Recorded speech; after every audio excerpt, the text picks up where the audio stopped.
Be sure to read and follow the safety guidelines to protect your computer from potential damage and ensure your personal safety. For more information about safety guidelines, see the owner's manual at dell.com/support. Before you begin, turn off the computer and disconnect all the attached peripherals. Before proceeding, ensure your computer is in service mode. To enter service mode, press and hold the B key on the keyboard and then press the power button. Now, the computer will boot up and the owner tag information is displayed on the screen.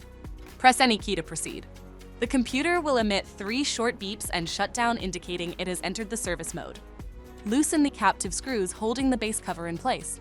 Using a plastic scribe, pry the base cover from the palm rest assembly, starting at the top edge and working your way around to release it from all sides. Now, lift the base cover from the palm rest assembly. If your computer is unable to enter service mode, disconnect the battery cable from the system board.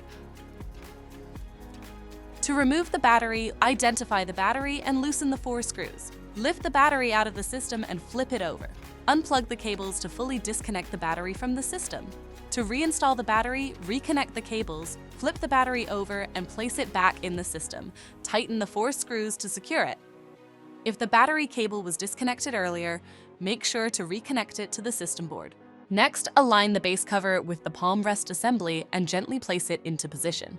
Tighten all required screws to secure the base cover in place. To exit service mode, connect the AC adapter and press the power button. Please note, the system will only power on and exit service mode if the adapter is connected. For more information about your Dell system, visit dell.com/support.